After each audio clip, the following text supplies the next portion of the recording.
Welcome to the morning market briefing. Today is April 29th, 2026. The boys are back. Tom and Thomas, the Tomcats. A lot of people are saying that yesterday's video is the most viewed in the first 24 hours. So it turns out that having the Toms on the call is the golden ratio. So we're YouTube maxing right now. We're feeling very strong. Let's get into it. The big news obviously came out yesterday afternoon.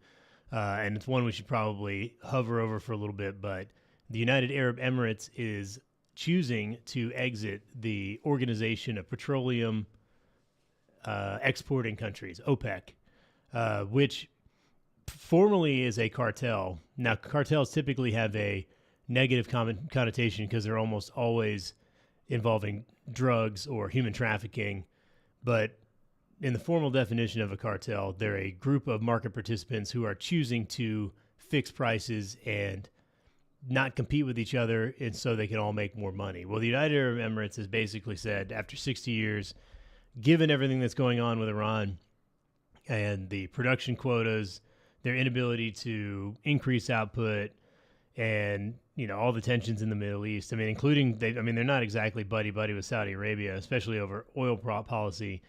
They're just going to dip out.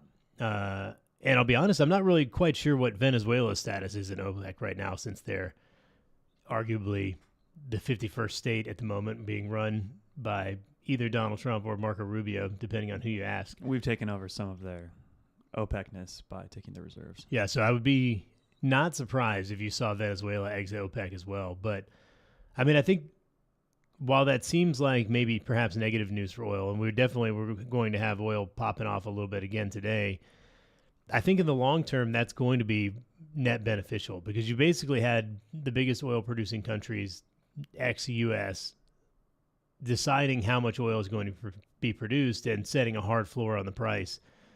And it is a commodity, and the thing about commodities is there's perfect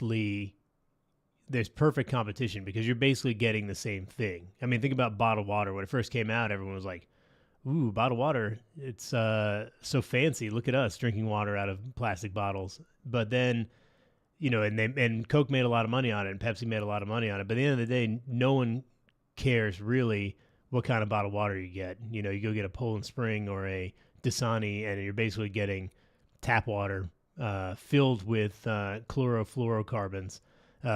Because those things get heated and cooled, and they're just full of microplastics, and they're all shrinking our reproductive parts. And so that, a bottle of water is what, $1? Nobody knows. You can get them for free depending on where you go. It's not a cost that people associate with big profits like they did when it first came out. And, you've got the different companies trying to differentiate in the bottled water space. Liquid Death trying to make canned water that tastes like Dr. Pepper, and it's very strange, but it's not bad. But either way, commodities don't typically, if you mine gold in Peru and you mine gold in, Nevada, it comes out gold and the price is the same. And I think that that's an interesting piece here, because you don't have an OGEC, or you're not seeing countries that produce gold set the price of gold. And so I think that's a net positive. And if you start to see things break up, I think you could see, more of these countries split apart and start competing with each other, which is going to be a real hamper in the Middle East, because, if you start competing on price, look how it works out for the airlines. And you're not going to make nearly as much money as you used to, but you've got to look out for yourself. And so I think this is a net positive. Now, is oil going to be up today? Yes. Yes, definitely. TK, breaking news. I'd like for you to describe to us the most recent tweet/truth that came out from our dear leader. Yes, we got a truth maybe 10, 15 minutes ago. I think Hicks is pulling it up right now. Of the president with an AI-generated image with him holding a gun, wearing some cool shades, and a bunch of explosions in a desert in the background. So I think that picture itself might bring up oil to 115 would be my guess at some point later today. But on some non-truth news, we're deciding to extend the duration of the Iranian blockade, sort of circling the points we talked about yesterday. The Administration really thinks that Iran is near the collapse when it comes to running out of storage, and it's going to have to force some production cuts soon. So nothing notably new, but definitely looks like the naval blockade extension is going to be here for a little bit longer. I mean, the capping of the oil wells, there's been more reports that they've basically fired up a bunch of retired tankers now. So there's a whole slew of old creaky boats that have been retired heading towards Carg Island to continue to offload production so they don't have to cap the production. But eventually they're going to run out of storage and they're going to have to make a decision, And ultimately, I think that decision is who exactly is in charge in Iran. There's been a lot of questions about that, whether it's the military, whether it's the people who are negotiating with J.D. Vance, whether it's a one-legged vegetable that's lying in a burn unit somewhere. So it's tough to say exactly what's going to happen, but they've got to get it together because, I mean, they've just got no leverage at this point. So we'll see how that turns out. Oil is now at 114.77 pre-market, which is elevated, but not as elevated it has been. And obviously, in the last month and a half or so, we've seen a lot of rerouting of oil supplies. So, prayers up for European countries, island countries, Japan, Ireland, the UK, all going to be in a tough spot. Europe, China especially, but not the boys in red, white, and blue. Unfortunately, we're still kicking and not having nearly as much trouble. On the merger news, we've got a very special merger today in honor of our friend Thomas Kleiker here. TK Elevators. Powerful name. Very powerful. Looking to acquire Cone. They're getting acquired by Cone. Oh, they're getting acquired by Cone. Yeah. Okay. Well, walk us through it. This is your news story. So Cone is going to acquire TK Elevator for $23 billion in cash and stock. These are both the largest. During this acquisition, this is going to make Cone the largest elevator company in the world, with like roughly $20 billion in revenue. The deal's facing scrutiny right now due to industry consolidation, but at least in the U.S., I don't know if they're going to be. We don't have Lena Khan at the FTC, so I don't know if they're going to have as big of an issue as they previously had. And then just overall in the macro, it sort of fits the theme of mega deals so far in 2026. So M&A has been picking up, but it's primarily been driven by these deals that are over $10 billion. I'm not certain that I've ever been in a Cone elevator.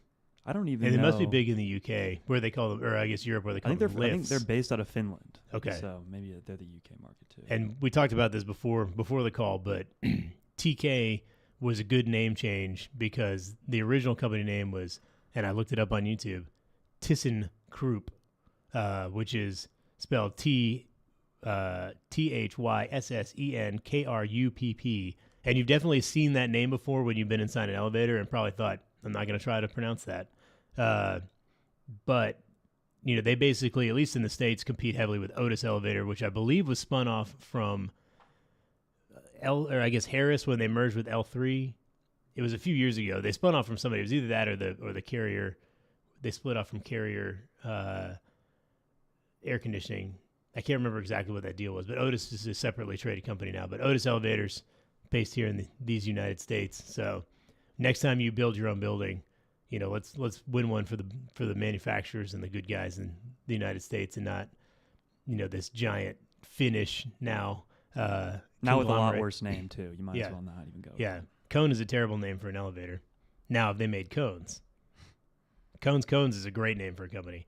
Let's get into some earnings news. We've got a lot of narwhal companies going off. Vulcan, T-Mobile, Starbucks, Visa, Garmin, which we own a little bit of, all reporting earnings this morning.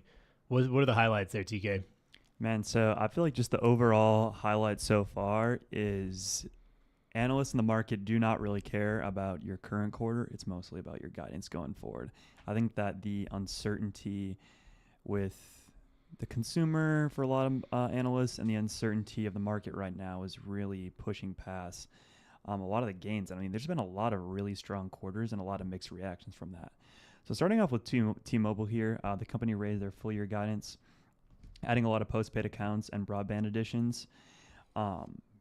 Just on the going forward side with AI, they're highlighting their physical AI and edge computing ambitions. They announced a partnership with Figure AI to connect their 5G advanced network to humanoid robots. and they're still doing a lot of their partnerships with Starlink. So Starlink doesn't necessarily offer direct services to a lot of customers. A lot of the ways that it's utilized is through T-Mobile. So you can either have a T-Mobile plan or you can pay an additional fee as like a Verizon customer or something like that to access Starlink. So pretty good quarter from them. Like, got it going forward. They're up like 2% pre-market. Do we think that T-Mobile goes the way of Whole Foods and just becomes a wholly owned subsidiary of Starlink? I would almost wonder if, I mean, depending on how the whole X mergers go down, I mean, these guys could probably acquire T-Mobile for that's what I'm saying. Their system. Yeah. Like $500 billion, whatever their market cap is, a drop in the bucket when you're a $5 trillion company and you've got a sucker fish on the side of your whale. We can just, they can become a parasitic entity. Like the those weird fish with the lights on their heads. The big scary looking ones are all female, but the male ones, when they, I guess, I don't know, procreate with those fish, they merge their bodies into them. So you see the one with the light, it could have like 4 or 5 parasitic mates that are all attached to it for life. Look it up. It's insane. But I feel like that could be T-Mobile with Starlink. And they were just trying to get bought out or exploring a merger with the the previous parent. Yeah. The other week. So I'm imagining that something like Starlink would have more cash to pay. Man. On a merger deal like that. Deutsche Telekom. Moving on to Starbucks. The haters and losers me thought that Starbucks was actually not going to have a great quarter, but they were up 4% after hours. They ended up raising guidance, had 7% increase in comparable U.S. same-store sales, primarily driven by transaction growth, but there was still a lot of price there, which I don't know how they're still able to keep driving price. But they raised their 2026 guidance, now expecting global comp sales to grow 5% or more, including the U.S. They increased their EPS range to 2 to 2.5, but there's some weird financial engineering there. A lot of analysts had higher EPS guidance targets and lower comps targets, so there's some interesting stuff going on there. And then they're expecting consolidated net revenues to be flat year over year following the divestiture in the China segment. So pretty better than expectations quarter from Starbucks, but the way that analysts trade this stock, I think, to me, is just extremely confusing, and they're trading at an 82 PE ratio right now. It's so insane. It's really insane. I mean, it's so expensive right now. You look at a company like Spotify that's growing high double-digit revenue, and this is going flat, and Spotify's trading at a 31 PE. I mean, they're just excited that they didn't lose money in China for the first time in the last 20 years. And I think the China move was a good move. Smart. But yeah. Every previous CEO has died on the sword trying to get Starbucks up and running in China. And it's just... You just got to join the commies and let them go to work. Yeah. I mean, I don't know what the milk consumption is in China, but like, it seems like, I mean, I'm not aware of any like famous Chinese cheeses. And so like trying to introduce drinks that are primarily milk, it seems like it would be a tough order. They did introduce a lot of new drinks too. I think a lot of their new refreshers line. I think that part of their plan was reducing SKU, but I think they will see success in sort of the customizable energy drink space. So you can have a drink in the afternoon that maybe you typically would just be like a refresher or something like that. So $7 juice, you can now add some caffeine additions to that as well. I think will be good going forward. And then moving on to Visa, strong quarter, revenue growth up 17%. This is the strongest revenue growth quarter they've had since 2022. Also executed the largest buyback in history, $7.9 billion, and they also distributed $1.3 billion in dividends. The board also authorized a new $20 billion share repurchase program. So strong quarter out of Visa. Big day. Needed that.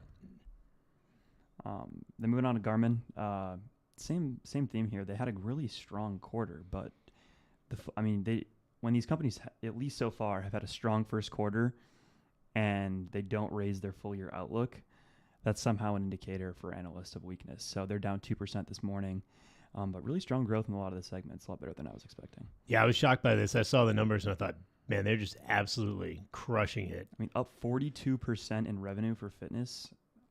That's crazy. to be. Not I mean, all of to them are double digits. and that's off a pretty Outdoor, aviation, that's marine, not off an all easy high comp double either. digits. Yeah, I mean, and you're off a suddenly, double-digit comp. and the stock is down. It's super frustrating because this company continues to execute at a high level with premium products. I mean, the Garmin watches, I mean, the high-end ones are, I mean, in the low thousands of dollars. And the marine technology, like the fish finder stuff and the GPS for boats is also very expensive, and they're seeing huge growth there, and yet And I think you would see, I mean, a little bit of my prediction, if you're going to see revenue numbers this strong, it was going to need to be a lot of marketing.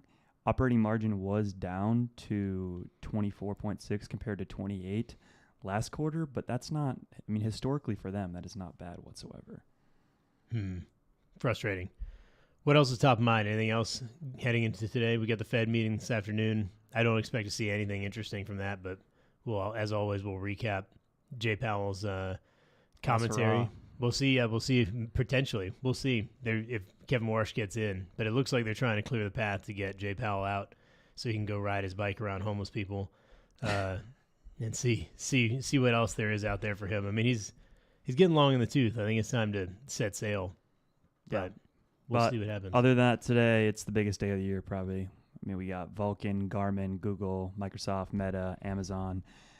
Canadian Pacific, UFPI, General Dynamics. I think Qualcomm's reporting today too. So I think Vulcan's already out. I think Vulcan's out this morning, but their call's at 10:30. So got it. Yeah, they're up 5% pre-market. We own a lot of Vulcan. Yeah. We have a lot of institutional ties to Vulcan. So shout out to our Vulcan people. Live long and prosper. But we'll recap them, I suppose, in the morning, and we'll see you guys tomorrow. Tomorrow day is burrito day. Let's go. So it's been a while. I missed burrito day last week, so it's light crew in the office this week because Ben and Andrew are out. So might be a double burrito day. Double burrito. That's a huge day. So we'll see you guys in the morning, and as always, like, subscribe, send this to a friend. They're gonna love my analogy about the weird fish with the lights on their heads. And let's make tomorrow 2 days in a row fastest run to 200 views on a YouTube video. And we'll see you tomorrow.